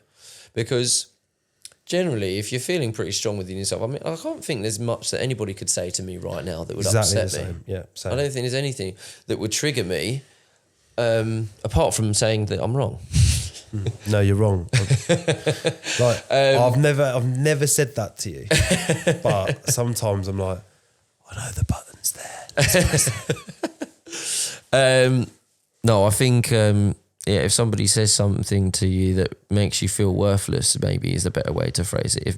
It triggers something in deep self-worth mode in terms of you feel something about what they said was true. Or even if you don't acknowledge that subconsciously, if subconsciously some reason it sits really badly with you, I think that means at some level you believe what they said. But it also means at some level, even if you don't believe what they said, that you care more about what others think about There's you. that too, yeah. Yeah, because Well, that means your self-worth is wrapped up in them, in people's opinions. Yeah, but that means your self-worth, if it's challenged by the opinions of others, your job immediately in your head is I've got to fix that opinion now. And that means I'll have to do it. Yeah, no. Well, like, let's say you said, I'm a fucking prick, yeah? I've then got to think, like, what do you mean? If I reacted like this, what do you mean I'm a prick? Well, you've done this, this and this. No, I haven't. And I get all defensive. I've got to then justify to you why I think I'm right. But if I'd not done anything, it's like, oh, good. Okay. Yeah, sound. Can you help me understand why you think that? Yeah. Do you know what I Explain mean? to me why I'm a prick. Yeah, What have I done? No, just specifically. Like, And then again, if you it's can the give me tonality. if you could give me a real cause, then I'll be like, oh, actually, do you know what? Fair enough, I have been a bit of a prick. I'm sorry. that there, like, and again, and this is where it's sort of I enjoy this, is the ability to learn. Okay, so like you've said something to me. Yeah. You're not harming me. My reaction to it is the harm. Yeah. No matter, if you could say to me, you've got the smallest dick on the planet and everybody knows it, and I'm going to send everyone a picture of it, even though there's not a camera small enough ever in the world that would ever be able to take a picture of that tiny thing. Yeah. Right. You could say that to me. I'd be like, please don't tell anyone. No. Please don't send that out. Please, I promise. You promised me you would keep that in your drawer. No, like you could say those things to me, even as harsh as that would have sounded, like because I know that's not the truth. It wouldn't hurt. It wouldn't hurt. But that's the catalyst, though, isn't it? It's when you think it is. But if you genuinely did, but can I then? that would be painful. Here's a point though. If there was a girl in the room that I really, really liked, and you said that to me, and I was embarrassed about it. Oh, that's interesting for you. Because that's not just for me, but that's like, let's say, because all I'm doing is changing the dynamic of the situation. Because then what you're altering there is the value structure. Because I don't value the not truth, but I care that she thinks I've got a tiny fucking micro dick. I wouldn't give a shit. Oh no, I wouldn't. I wouldn't give a shit. You know I wouldn't give a shit. But somebody might because somebody else is in the room. It's like if you go out for food, like there's two people in the world. No, there's more than two people, otherwise that'd be fucking boring. No need for phones. Let's say you go out for dinner, right? You can either be the type of person that gets a bit of food on their top and goes, and just leaves it. Yeah. Or you're the type of person that's like, Going into the fucking... yeah, going into the toilet, trying to get it off. And like, I care. can't have people see me with food on my top. I mean, like if I saw something, then here goes back to that thing. If I then saw a pretty girl, I would address it immediately. Be like, by the way, I didn't come out with this. Yeah, this is my dinner medal. Yeah, because you've got a goal in mind. Yeah, but you address it early on because of the opinion. Like, is he put on yesterday's top? Yeah, I mean... Oh, sorry, I had an accent. I'd probably just make a joke of it and be like... Yeah. I'm not very good at eating without a bib. Yeah, so that's where... You can see I need a mother. Fancy being it? Yeah. Mummy, love me. But... yeah, no, I think we've wrapped up loads on the self-worth stuff. It's good. I think there's a lot to talk about though, and like sometimes, like particularly, like I'm sitting here and we're looking back at the podcast. I'm thinking, did I say some stuff? Did I hurt any feelings? Did I upset anyone? Oh, I don't care about any of that. Well, for me, because it's a podcast and it's opinions, and so you're going to get half the people are going to say they really agree with you, and you get half the people are going to tell you it's fucking shit. You're this, you're that. You're, you know, like I received that message this long. I'm going, you're there, me. 99% of the people loved everything that we produced, but this one person sent me this massive message. I don't even talk to this person, and they just felt obligated to send me a long abusive message about trigger warning, about opinions and about all this, and I was just like, I think you just missed me a little bit, just to wind them up. I just think that the dynamics of the world should always be reviewed from a standpoint of like, let's try and understand this, because at the moment, like, you've got videos and pictures of Sam Smith dressed up as, like, I've never seen pictures like it. I don't understand what that's all about. But it's being that guy's got glorified. some serious self-worth issues. But it's being like, this is what I find confusing, right? Is he's embodying who he wants to be, and he's putting this. He doesn't know who he is. That's like, the problem, I think. Do you really think that what you want to be is rolling around in front of a camera dressed like a fucking wrapped up ham hock? Like, it's not nice for anyone. The thing is, one of the songs he sang was "I'm Just a Man," and it's like, well, now you're saying you're not. Well, I used to love his music. It was he's beautiful. brilliant. He's so beautiful. It's a shame now, really, but again, that's just someone he's clearly over sad. sexualized, over like undervalued, and then over enthusiastic about this new person that he's found himself. I don't think he's found anything. I think he's getting further and further away. I think Sam Smith has such low self-worth, low self-esteem, and he's wanted to create this new personality that's interesting and topical of today's environment and LGBTQ, all of that, which I just think's really sad, because you know he was such a beautiful pop star before that, and he lived his life quite privately. Good on you. But now it's like suddenly he needs loads of attention and validation. Or why? Here's a question, right? Let's say Adele shaved her head, yeah, and started changing her name to Andy. Adele can do no wrong. I'm sorry. Yeah, but I know she. But there would be a really challenging moment for a lot of people, like. You know, okay. Even no, I would still want be to rephrase concerned. that. I'd still be concerned about her well-being if she did that, though. I want to rephrase it, right? Let's take that transformation bit off the table. But let's say she was dressing in what Sam Smith was dressing in and was rolling around doing the same stuff. Because of who she is and how she's reflected herself in the world, her making that pivot would be like, what are you doing? Yeah. I think that's why everybody's like that with him now. Because it's like you weren't like this two months ago. You were none of this. Nice guy. Now you're a fisher then. It's like, what's happened? Something's happened in your life and you're not able to communicate it, and you're now expressing yourself in really strange and bizarre ways because you're perhaps a bit lost, is my guess. You know? Yeah. So again, that guy could just do some fucking therapy, man. Yeah, but just sing, man. You're so good. Just sing and you're so good. Your voice is unbearably good, and then I think I'm almost like, here's the thing, right? I can say this now, and it's probably going to be offensive. Yeah. But I can't be offended by what you're doing. Yes. Oh, wow. Very good point. Very good point. For me, I'm not allowed to give my opinion, but you're allowed to do you're whatever allowed you to want. express exactly how you want to be in the world, and I can't say anything. Brilliant. That is so brilliant. Makes no sense. Yeah, they're allowed to do things that we find offensive, but yet because they're expressing themselves, it's fine.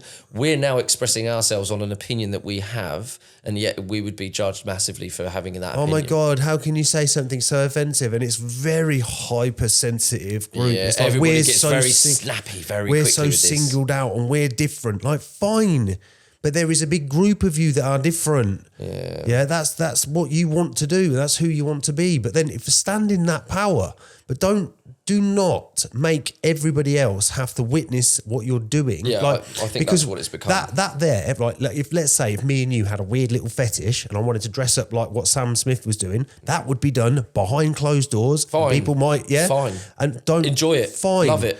But there are people, there are children, there are young individuals, they're watching that on the TV and they're going, yeah, I quite fancy dressing up like a bloody lamb. Look at all the attention he's getting. Oh, I fancy some of that. Yeah, but it's just this publicity about softening men, softening the community down. Everything has to be neutral and passive, and like I just don't agree with all of that. I think, you know what, walk your path, yeah, but like I don't go running around screaming my mouth off to every person I ever come across and say, you need to do this, you need to do this. It's the first time I've had like an opinion on this sort of stuff. I try and stay in the middle, but there's some times where I'm just like, this doesn't make sense to me as part of a new part of our population. This is new. This is a less than this many years old. It's a handful of years ago. It's a strange one because I get it from his side as well, trying to play your card being neutral. Like, as far as he's concerned, he's just expressing his art. And it's like, the problem we've all got is because, like you said, we all see him in a certain way. We've understood him as that way for the last 10 years or so. And it's like, you're now, explain this change to us. Really, he doesn't need to. He can just do whatever he wants. But it's almost like you kind of have to accept the backlash you're going to get on doing something so controversial and so strange. Well, we're going to get backlash on this conversation. Yeah, of course, but it's like, I don't care. I'm not really that bothered, but he's now on TV moaning about the backlash. You know, he's now having interviews where he's getting on, oh, people are abusing me in the street. It's like, well, unfortunately, the direction you decide to head to comes with that territory. That's what and I know it shouldn't, but you need to be accepting of the fact that that's what that territory is going to bring. It comes with it. Yeah, and whether that's right or wrong is kind of irrelevant. It's the way that it's going to happen, and you knew that. So, but you went into it thinking that everybody should just accept you and everybody should be really kind to you. And it's like, unfortunately, that's not the world. There's going to be half the people that will be really supportive about what you're doing, but there's also going to be half the people that fucking hate it. And you can't go, I don't want to hear all the negative stuff. I only want to hear the good stuff. It's like, no. That's affirming what you think is the right way, when most people are going to tell you that what you're doing on paper and in ethics isn't morally right. Go and get a group of people that believe that that's right. Get in a room. Yeah. And have fun with them. Dress up in whatever you fucking want. Yeah, I don't think it needs to be publicised. I don't want to see you slut dropping with your ass out. It's just it's unnecessary at 4 grotesque, o'clock on an afternoon. Yeah. If I got dressed up like that and I went down to Tesco's and I was doing that, because that's a public forum. Yeah, that's the indecent exposure. Okay, well, and he's plastering it on actual telly. Yeah. And everyone's going, oh my God, look at what Fair he's enough doing. if you dedicated it to a channel specifically for things like that, so that then selectively then people can go and watch it. With a restricted access to age. Right, so what we've just established, Sam Smith, OnlyFans. Yeah. Do it. Fine. If you want to go and do that, that's fine. Let people who have that taste go to watch that in a secure environment, not slam it down the throat of the world and expect everybody to be fine. At 3 p.m. on a Sunday afternoon on bloody Top of the Pops or whatever. Yeah, no, it's ridiculous. You know what I mean? It's like, anyway. I think we're nearly wrapping up. There's one thing I wanted to ask you before we finish on the self-worth thing. You know, I said about my priority order is always going to be this now. You know, me, Archie, and then... you know, whatever, maybe relationship, maybe work, they can go up and down. But that's been my priority order. What would you say yours is right now? This is a real 360, isn't it? We've gone from... Well, because we were there a little while ago, then we went off topic with this has gone way off But tangent. now I've brought it back to where I we can't wait originally to were. watch this Because back. that was actually how we started that Yeah, conversation. no, you're right. No, yeah. So moving back. I think my top priority has to be me. My second priority is... Let me stop you on first priority. What does me look like? What does prioritising me look like so that other people can draw from your... me being the number one priority Yeah. is simply for me to be able to carefully review and monitor who I am and how I feel about myself and adjust and make the changes I can so I can always be Liam 9 out of 10, 10 out of 10 in terms of how I feel about myself and how I'm feeling about my life. If I drop below a 7, I'm getting something wrong. Number 2 is it's going to go between the kids and my business, but you know that those two things are equally important to me. But so, at this time, for a little while, so then I can do more of that.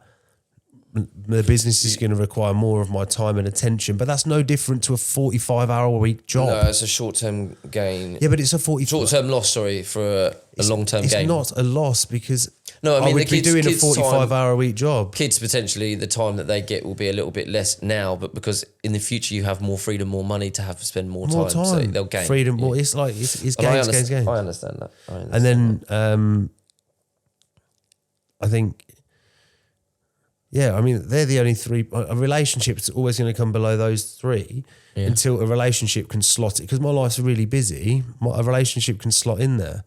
But really, I'm like, I only ever want one more girlfriend, ever. So The I'm being ideal. really, really selective about where I put my time, where I put my effort, where I put my energy. I want one more partner, ever. And that's me. You know what I'm saying? In it.